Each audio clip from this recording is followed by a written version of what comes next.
দেখুন 11 তারিখ 11th June একটা ঘটনা ঘটে ডোমজুরের একটা শোরুমে ডাকাতি হয়। তার মধ্যে আমরা সিসিটিভি ফুটেজে দেখলাম কি 4 জন আর্মস সহ ওখানে শোরুমের ভিতরে ঢুকে ওখান থেকে 1 থেকে 1.5 কেজি মতো সোনা ওখান থেকে সোনার যে অর্নামেন্টস ছিল ওটা নিয়ে পালিয়ে যায়। তারপরেই একটা স্পেশাল টিম আমরা এখানে ফর্ম করি, যার মধ্যে ডিডির অফিসাররা থাকে। মেনলি এসিপি ডিডি উনি আছেন মমিতা দাস ঘোষ, ইন্সপেক্টর সুদীপ্ত পানিগ্রাহী, ইন্সপেক্টর শীর্ষেন্দু কুন্ডু और डोमजुर थानार किछु अफिसार की एक टीम फर्म करे। हमारे टीमेर एक मेजर पार्ट तारा किन्तु लास्ट 30 डेज मैं 1 मास धरे बिहारे तारा कैम्प करछे।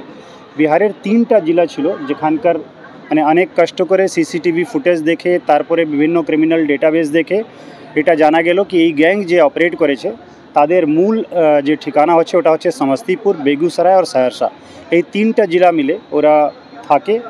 तो मोडस ऑपरेंडिर ব্যাপারে যেটা আপনি বলছিলেন আর মহিলার ভূমিকা বলছিলেন ওর মধ্যে যেটা আছে কি ইনারা 1 থেকে 1.5 মাস আগে প্রথমে আসানসোলে হীরাপুর থানা এলাকায় একটা বাড়িতে এসে ভাড়া বাড়ি করেন। ভাড়া বাড়ি ঠিক করে দেন আশা দেবী যিনি আছেন, যাকে লোকালি তারা চাচি চাচি বলে ডাকে। তার একজন রিলেটিভও এর মধ্যে ধরা পড়েছে, মনীষ মেহতো এলিয়াস মানিয়া। ও এখন জেলে আছে বিহারে, আমরা ট্রানজিট রিমান্ডে নিয়ে আসবো কিছুদিন মধ্যেই। তো চাচি ওই মনীষের মাধ্যমে ওখানে একটা ভাড়া বাড়ি ঠিক করে এনাদের যে ক্রাইম করার জন্য বাইক দরকার ছিল ওটা চাচিরই একটা আত্মীয় চাচির মাধ্যমে যোগাযোগ রেখে সেকেন্ড হ্যান্ড বাইকগুলো কিনতে হেল্প করে। ইনারা মে মাসে এখানে চলে আসেন আঙ্কুরহাটিতে একটা জায়গা ভাড়া বাড়ি করে, কালীতলা বলে জায়গা আছে, ওখানে থাকেন। ওখান থেকে রেগুলার ইনারা রেকি করতে যেতেন ডোমজুরের আশেপাশে যে দোকানগুলো আছে। টার্গেট যেটা ছিল কি এমন একটা দোকান সিলেক্ট করা যেখানে বাইরে থেকে কিছু বোঝা না যায়। এই দোকান যেখানে শোরুমে ডাকাতি হয়েছে আপনারা দেখবেন ওখানে যদি ভিতরে ঢুকে কোনো অ্যাক্টিভিটিস হয় তাহলে বাইরে থেকে ওটা জানা খুবই মুশকিল। তো সেই জন্য ওনারা এমন একটা শোরুম চুজ করলেন যেখানে বাইরে থেকে যদি পুলিশের গাড়িও পেরিয়ে যায় তাহলে কিন্তু কোনো যদি কেওয়াস না হয়, কোনো শব্দ বাইরে না আসে তাহলে কিন্তু কোনো ঘটনার ব্যাপারে জানা খুব ডিফিকাল্ট। তো আমাদের কাছে এক্সেপ্ট সিসিটিভি ফুটেজ কোনো একটা ক্লু ছিল না। আমরা পুরো টিম আমাদের ডিডি और ডোমজুর থানা সকলে মিলে অনেকগুলো সিসিটিভি ফুটেজ দেখা হলো। দেখা গেল কি টিম ডানকুনি মাইতিপাড়া হয়ে দুর্গাপুর এক্সপ্রেসওয়ে দিয়ে একটা পার্ট চলে গেছে আর কিছু লোক ট্রেনে চলে গেছে। তারপরে আমরা বুঝলাম কি এটা মোরালেস কনফার্ম হচ্ছে কি বিহারের দিকের কোনো গ্যাং এর মধ্যে অপারেট করেছে, কারণ আমাদের আগেও অভিজ্ঞতা আছে।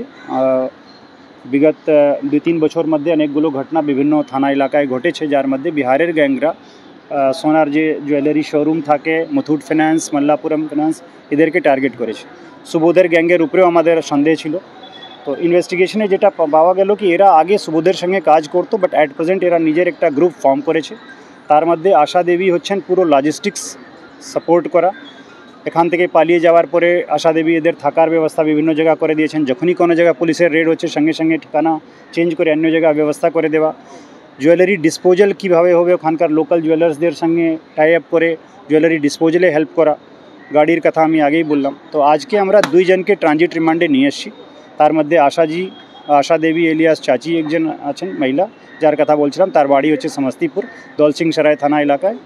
और सेकेंड पर्सन आছেন आलोक कुमार पाठक, ওনার বাড়ি হচ্ছে বেগুসরাই। এর ছাড়া আমরা अरेस्ट করেছি রবীন্দ্র সাহিনীকে, মনীষ মেহতো এলিয়াস মানিয়া और विकास झा। 5 জনকে আমরা এখনও পর্যন্ত এই কেসে ধরতে পেরেছি। কিন্তু এই কেসে মূল পান্ডা যে ছিল विकास झा और মনীষ, যারা মেন লিড রোল প্লে করেছিল অন গ্রাউন্ড পিওতে শোরুমে ঢুকে, তারা কাস্টাডিতে আছে। তাদেরকে খুব শীঘ্রই আমরা নিয়ে আসবো। তারা এখন জেলে আছে, জেসিতে আছে।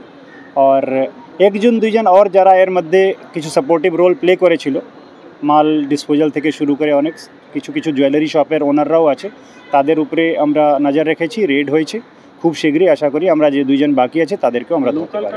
কিছু ইনপুট আমরা পেয়েছি যারা রেকিতে হেল্প করতো তাদেরকে আমরা নজরে রেখেছি। এখনও তাদের এগেনস্টে আমরা কোনো অ্যাকশন নেইনি, কারণ ডাইরেক্ট এভিডেন্স ক্রাইম মধ্যে এখনও পর্যন্ত আমরা তার পাইনি, বাট তাদের ভূমিকা নিয়ে একটা সাসপিশন আছে। এই চাচি কতদিন ধরে এই ধরনের ক্রাইমে হেল্প করছে?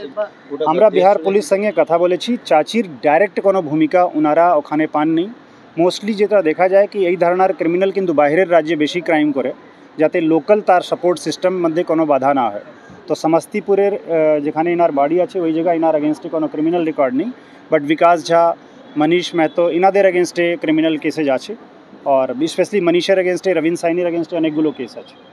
তো চাচির और কি ওখানে কোনো কেসে ইনভলভমেন্ট ডাইরেক্টলি ওনারা পেয়েছেন কিনা ওটা আমরা এখন অপেক্ষা করছি ওনারা খুব শীঘ্রই হয়তো আমাদেরকে বিহার অন্য কোনো স্টেটের কোনো অন্য কোনো স্টেটে এখনো পর্যন্ত আমরা পাইনি বাট আমাদের কেসে খুবই প্রোঅ্যাক্টিভলি উনি সমস্ত লজিস্টিক অ্যারেঞ্জমেন্ট মধ্যে পার্টিসিপেট করেছিলেন আর মাল ডিসপোজালে উনি হেল্প করেছেন। 4 জন ভিতরে যারা ঢুকেছিল তার মধ্যে বিকাশ ঝা, মনীষ মেহতো আর আলোক পাঠক 3 জন ধরা পড়ে গেছে। বাকি তদন্তের স্বার্থে আর ডিটেলস বলছি না, বাট একজন বাকি আছে যারা ভিতরে ছিল আর বাকি মাল যারা নিয়েছিল তাদের মধ্যে একজন ছিল রবীন্দ্র সানি, সে ধরা পড়ে গেছে আর একজনের খোঁজে এখনো তল্লাশি চলছে। আপনারা 5 জনের মধ্যে 2 জনের কাস্টাডি পেয়েছেন, বাকি 3 জন কি? বাকি 3 জন উইদিন এ উইক আমরা আশা করছি পেয়ে যাব। তো মেবি কিছু ওর যদি টাইম লাগে ওটা কোর্টের ব্যাপার আছে, সেই জন্য আমরা এক্স্যাক্ট টাইম বলতে পারছি। জিনিস রিকভারি করার জন্য চেষ্টা চলছে। একটা যেটা সম্ভাবনা থাকে যখনই এরকম কোনো জুয়েলারি শপে বা সোনার দোকানে চুরি হয় তখন সঙ্গে সঙ্গে ওরা চেষ্টা করে ওটাকে ওর ফর্ম চেঞ্জ করে মেল্ট করে অন্য রকম করে যাতে ওটাকে ডাইরেক্টলি এভিডেন্স হিসাবে না আনা যায়।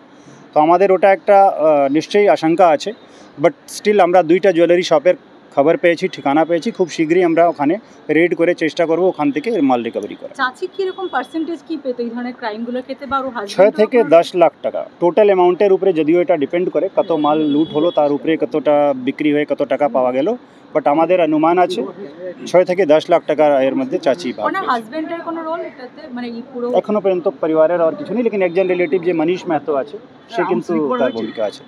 বিহার পুলিশ একজনের কাছ থেকে 2টা আর্মস রিকভারি করেছে, আমরা দেখব ওটা আমাদের কেসে ব্যবহার হয়েছে কিনা।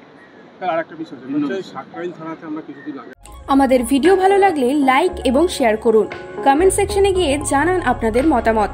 আরও ভিডিও পেতে আমাদের চ্যানেল সাবস্ক্রাইব করুন এবং প্রতি মুহূর্তে খবরের আপডেট পেতে প্রেস করুন বেল আইকন।